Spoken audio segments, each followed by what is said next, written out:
যতক্ষণ পর্যন্ত বাংলাদেশে হিন্দুসহ অন্যান্য সংখ্যালঘুদের ওপর আক্রমণ, নিপীড়ন না থামবে, ততক্ষণ তারা কোনো বাংলাদেশি নাগরিকের কাছে হোটেল ভাড়া দেয়া বন্ধ রাখবেন বলে ঘোষণা দিয়েছেন আসামের বারাক উপত্যকার হোটেল মালিকেরা।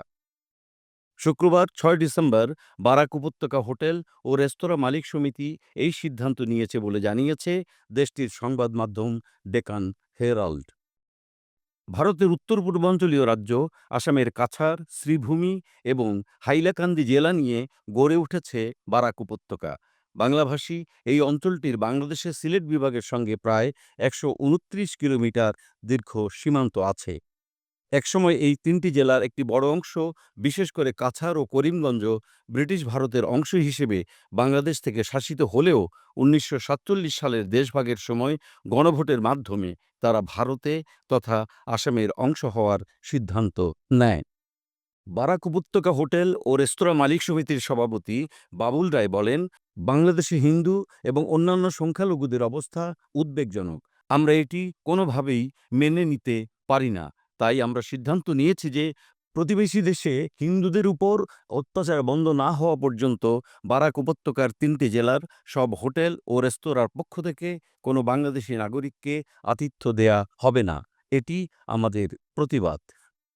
বাবুল রায় আরও বলেন, বাংলাদেশের জনগণকে অবশ্যই দেশটির স্থিতিশীলতা ফিরিয়ে আনতে হবে। যদি পরিস্থিতি উন্নত হয় তবে আমরা আমাদের সিদ্ধান্ত পুনর্বিবেচনা করতে পারি। এদিকে সম্প্রতি ভারতীয় রাজনৈতিক দল বজরং দল আসামের শিলচরের একটি হোটেলে চলমান একটি আন্তর্জাতিক মেলায় বাংলাদেশের পণ্য বিক্রি করা ২টি স্টল বন্ধ করার অনুরোধ জানায় হোটেল কর্তৃপক্ষকে। বাংলাদেশি হিন্দুদের উপর অত্যাচারের প্রতিবাদ হিসেবে এই দাবি জানানো হয়। পরে এই দাবি মেনে নেয় হোটেল কর্তৃপক্ষ। এর আগে বাংলাদেশের অভ্যন্তরে ভারতের জাতীয় পতাকার অবমাননা এবং সংখ্যালঘু হিন্দুদের উপর নির্যাতনের প্রতিবাদে ত্রিপুরা ও পশ্চিমবঙ্গ সহ কয়েকটি জেলার হোটেল ব্যবসায়ীরাও একই ধরনের সিদ্ধান্ত নেন।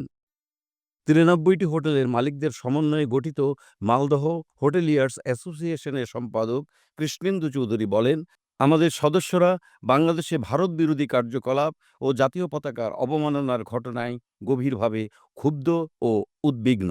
তাই আমরা সিদ্ধান্ত নিয়েছি বাংলাদেশি অতিথিদের আমাদের হোটেলগুলোতে থাকার অনুমতি দেব না।